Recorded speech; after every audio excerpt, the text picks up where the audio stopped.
Life was more simple. You took time to think about things like clocks. The clock does not just tell time. That one tells a family's story that became famous. The passing down family heirlooms is tradition for many people across Colorado. There's a man in Centennial with something that has garnered international attention starting back in the 1800s. In tonight's Storytellers, 9 News reporter Nelson Garcia and photojournalist Tom Cole show us My Grandfather's Clock.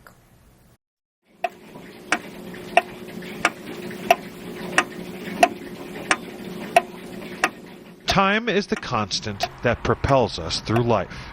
My grandfather's clock was too large for the shelf, so it stood 90 years on the floor.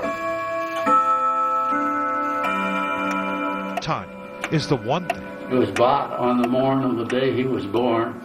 It was always his treasure and pride. The one thing Dan and Fran Parker have talked plenty about. We don't know when it was built exactly. I say 1790. Dan and his family have had this 7'4" grandfather clock for generations. But it's so tall that it's hard to get the whole clock in a shot. Tall and old and nostalgic. It's an impressive clock, and they always made sure that I knew the history of it. We grew up in a town that no longer exists.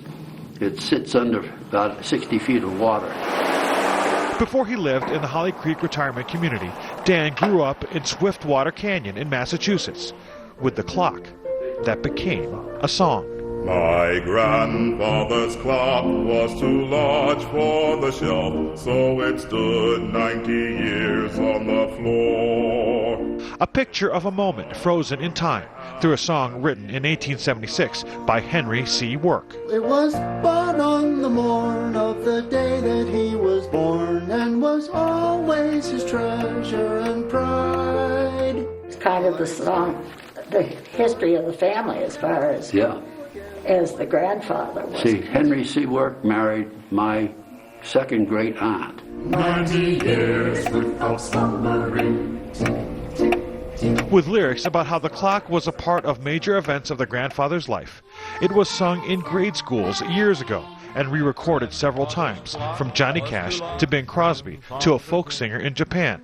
There was 45 of them. Who brought a whole team overseas just to sing in front of the grandfather clock. Never to go again when the old man died. Well, I've always liked it. It's a pretty song. It's a song about a time, captured in a 230-year-old timepiece, sought after by historians. Because they had been communicating with my parents about maybe taking the clock down to the Smithsonian. But my mother, she wouldn't have any of it. She was going to keep it in the house, which she did. And it remains in the family, after all this time, something constant. Life was more simple. You took time to think about things like clocks. It's a part of the lives of people all around the world. With photojournalist Tom Cole, Nelson Garcia, 9 News.